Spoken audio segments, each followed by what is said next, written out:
Plaintiff Jonathan Pinkney says the defendant is his sister, and they were so close that he got a tattoo dedicated to her. However, she recently filed a restraining order against him, and he's suing her today for the balance due on a cell phone, a phone bill, and property. Defendant Michelle Skimmon admits that she filed a restraining order against Jonathan, but she claims it was only after he threatened her. She's countersuing for harassment. All rise. This court is now in session. The Honorable Judge Greg Mathis presiding.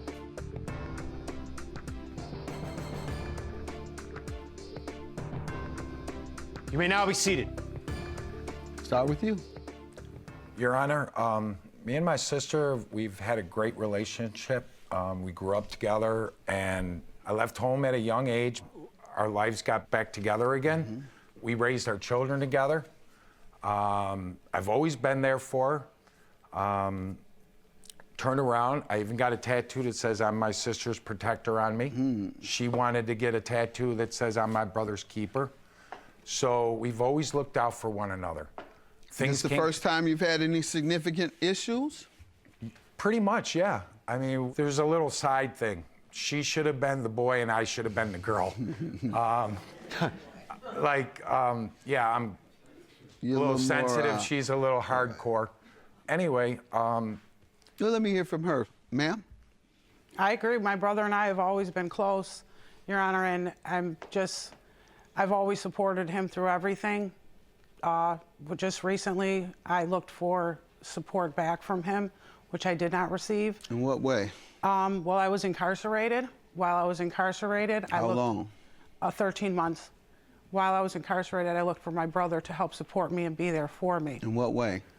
Just be there, just emotionally. He couldn't be there with you in jail. They don't let you. No, just somebody to call. Somebody to talk to? Yes. All right, were you calling him, collect? Yes. And he wouldn't take him? He was, but sorry, Your Honor, once I was released from jail, coming home, I was looking for that same support. Well, my brother filed my taxes while I was incarcerated. Mm-hmm. That's support for sure. Well, I took the right procedures. I've contacted the IRS to get my money returned back from me that he collected. Okay, he stole your money? Yes. Okay, how much of your money did he steal? Well, the tax return was for approximately $2,000. And he took it all? Yes. And spent it on himself? I believe. Okay, or he didn't give it to you? Correct. Or spend it on you. And you did what afterwards? Well, I with did the file, IRS, you say? I did file identity theft with the IRS. Okay. She says you stole her money. Let's get to that. What happened there? That's not true. I got her taxes done for her. On her request? On her request while she was incarcerated. She had to sign the tax forms and send them in. Then tax forms came back to my... Did she sign them? Yes. They came back to my house. She says she didn't, but go ahead. The tax check came to my house. In whose name? In her name. Mm-hmm. I had to sit there and deposit it into my account. Mm-hmm. That money was used to sit there and take care of her. How were you able to deposit it into your account with her name on it? I had permission from her to sign that check when it came to me. And I put that money into my account. Mm-hmm. That money that went into the account... You embezzled it? No. Didn't Sorry, sir. That money... That's what she's saying. Go ahead. That money, I gave her commissary. I bought her things while she was in prison there. I went and visited her. That money was used. I had kept all the receipts. There you go. I kept all the receipts. When she came out, I gave her all those receipts. Okay. And... Did she make an issue of it? There was an issue with it. There was a few $100s that I turned around and that I had borrowed out of that money. And I did tell her that I borrowed this money. I did turn around after she was out of jail when she needed money and I was helping her out. You weren't helping her out, you were paying her back. No. I was paying her that back, but I also was helping her with other things. Like what? When she got out, I was moving out of my apartment. Mm-hmm. She took over my apartment. I left it fully loaded. Stove, refrigerator, washer, dryer, everything you could, bedroom set, all that was there for her. I was moving in with a girlfriend, so I was leaving these things. Got it. I also had personal belongings that I had stored in a side room. I did return that money that I had borrowed back to her. All right, so you say that you did not authorize him to sign the check. Now, did he pay any or all of the money that you believe was misused or used by him without your permission? No, he didn't return any money to me. Any. All right, that's not what we're here for. We hear about the cell phone bills, and property. Perhaps that property is part of what you're discussing. So how does she owe you for those things? Tell me what happened. When she took over my apartment. What month and year was that? That was December 1st, 2017. All right. At that same time, I had a cell phone. She needed a cell phone. She wanted to go on to my family plan. The agreement was she was going to split half of that bill with me, and that she was also going to pay for the phone. She was paying me $20 a month for that and $80 towards the phone bill a month. So everything was fine up until May. Started getting the bills, and I'm texting her and I'm saying, Michelle, I need to pay for the bill. When can I get the money? I was constantly getting a runaround. It started getting into July now, and I still haven't got the money. Okay. Ma'am, what do you say about the phones? I paid him every month, and as far as the agreement that we had, the verbal agreement, I was supposed to pay him $80 a month for the phone. That was it. His son had the phone before me. So the money for the amount of to buy the phone, his that was son, only $20 a month, so you're saying you paid $80 every single month that you had it? That's what I was under the impression of. That's what I was paying. And you paid him that? $80 a month, yes. Okay, she did? She paid that up until May. $80 was half the bill. Did you stop in May? No, I did not. I have in July. You still I'm paying? on my way with my money. Are you still paying? No, right now, no, I'm not. I don't have the phone. I have a new phone. I have a total new service, everything. And you don't think you were liable for the actual phone? Did he tell you you were? Did you all agree to that? Not that I know of. Not that I'm aware of. I was aware of an $80 bill. Do you have anything indicating what you've paid? I will show you the texts that I have. Not sure if it's...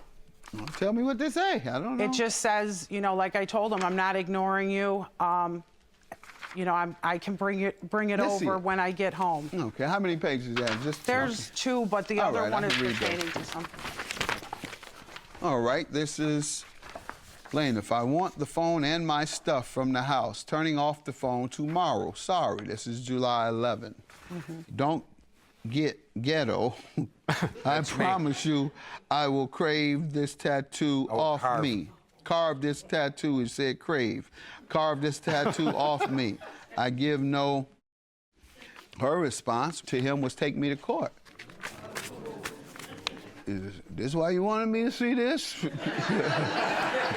Where he asked for what was owed to him, and instead of you debating it or saying, I don't owe you, or saying, what are you talking about? Instead of you saying any of that or things you're telling me today, you say, take me to court. Give you nothing. I don't care what I say. I also have our... Take me to court. You want it? I also have a read of all our text messages during that time of me trying to obtain... Stole my money, I'm still yours. Ma'am, how do you explain all this after having told me that you paid every dime owed? All I can say is a lot of these texts, we had the money for him, waiting, trying to make... Oh, you said you paid it all. I did. The texts are saying, you know, I want the money, and if you can, some of the texts you'll see in there, I said... I'm looked at the one you gave me, ma'am. I'm not trying to ignore him. You said take me to court, meaning that you haven't paid him. But I did pay him, and it says So why would you say take me to court? If you read right under that text, it says, I have the money, I'm on my way. My daughter told me you stopped by. So why did you tell him to take you to court? For his property and everything that he's harassing me. He was harassing me, not just in the texts. So why wouldn't you just give it to him? He left notes on my door. Why wouldn't you just give him things? I did. No, you said take me to court. But even though that's saying I'm not addressing your issue. I'm not paying you a dime. Whatever you're requesting of me, I'm not doing it. If you want it, sue me. That's what you said. I left all of his stuff on the I got you, ma'am. I got you. All right, sir. What unreturned property are you suing her for? When I left the apartment for her, she allowed me to leave a dresser, some kitchen things, speakers. How long did you all agree that you would leave it? There was no agreement. We're brother and sister. There was no... And when was that again? I moved out of that apartment in December. Okay, right. And of she 17. She filed a restraining order against me in July when I shut off the phone. And she told me to take her to court. But prior to July, I mean, this is December, what was the discussion regarding storing your property? There was no rush because it was wintertime. She had never told you to come and get it prior to July? No, sir. No. What is your understanding of what happened to your items? I have no idea because I had a restraining order to stay away from the house. And what was that about? Because I tried to get the phone, and because of those text messages, I went over to the house. She lives right around the corner from where Who has the restraining order? She has it against me. I have. see it. No, has a copy of it. That's what I'm asking. Ma'am, what do you want to tell me about the restraining order and his property? As far as the restraining order goes, he harassed me, left notes on my door saying he wanted to fight. He called Do you have any of those notes? I have, I believe, the copy of the text messages where he threatened to contact my parole officer. Let me give you what. Oh, contact your parole officer? Contact my parole officer. What's wrong with that? He contacted my parole officer. I did. Why? Right. I don't know, but he told my parole officer, oh, I'll sit outside the office and wait for her. Okay. Okay, my parole officer is the one that advised me to get the order of protection. Okay. You know, I mean, I have children. I have a granddaughter. You know, I'm putting... She has children. They don't live with her, though.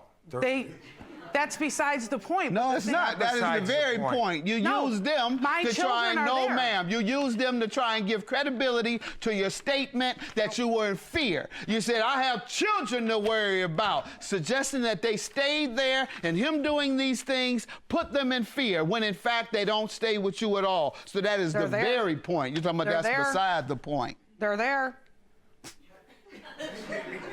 My children are at my house. I mean, he's driven by with me and my daughter sitting on the porch. Ma'am, I don't believe you. Okay. So the property, you tell me about that, ma'am? As far as the property in the apartment goes, my brother and I made a verbal agreement. While I was incarcerated, he took my vehicle, put my vehicle on the road, forged the name, put it on the road, and was driving around. He forged your name again? Again. Boy, you're a slick guy. I got some folks need to hang out with you. It doesn't look good, Your Honor. They keep getting caught and you getting away. It may not look good, Your Honor. I'm sorry. Go ahead, ma'am. Well, the agreement was he was going to leave me the furniture in the apartment, and I would not go after him for the vehicle. Okay. I said, fine. I agreed to that. As far as a few boxes and personal items that were left in the spare bedroom, they were left there. I wasn't too worried about it when he wanted to come get them. He had ample enough time to come and retrieve any of that. And then once the harassment started, he started leaving notes on my door and started being... About what? Just being belligerent. About what? About a lot of things. About me asking him for my tax money. He wanted to yell and scream at me because he was drunk and said he didn't owe me any tax money. I said, I'm out.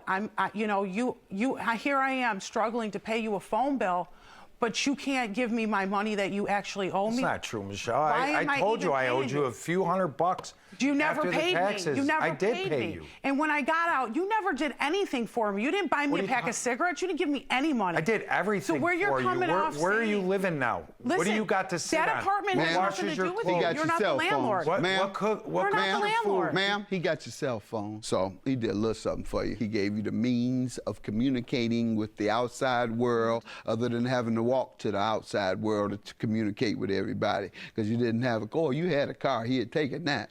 When you going to jail, all this, you need to go to jail. He probably when I walk out of here, I guess. I'll have him marched out of here, ma'am. He spent my food stamps. Too much. You stole the stamps too? Yeah, $1,500 in food stamps. So the property, what did you do with the property? When he wanted his stuff, I put all the property on the porch. I put his phone, boxes, suitcases, speakers. I put everything on the porch.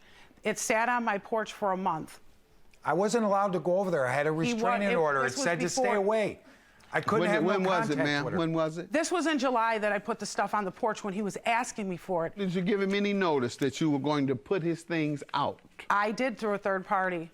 Okay. And do you know that that message was delivered through the third party? I do know it was. Who was the third party, and does he know the third party? A friend of ours, a mutual friend, Jeff. When did you tell Jeff that? I told Jeff that like the beginning of July. I let And Jeff then you know. set his things out when? When I talked to the DA said he's, you know, he's telling them about stuff, and that's when I put it out. Was like When? Like the second week of July. Okay. And as such, you did not give him proper notice. Even though you say you gave it through a third party, you have to give notice. You say you got 2 weeks, 30 days, or whatever the case is. If he does not come and get him within that 2 weeks, 30 days, within the notice you've given him, then you're able to call him and say, they're going out, and then you put him out. Or if he doesn't respond to you at all, then that's called abandoning his property. And that's way beyond just a 2-week notice. Abandoning it would be several months. Abandonment is when you indicate by your actions or lack thereof that you're not coming to get them at all. And that's not what I'm seeing. I'm seeing all these texts regarding property. He asked for his property, and instead you go and get a restraining order. What has he done to harass you? For harassing me, leaving harassing notes on my door, calling my parole officer. He should have called your parole officer. Have a good day. Your claim is dismissed. Judgment for the plaintiff.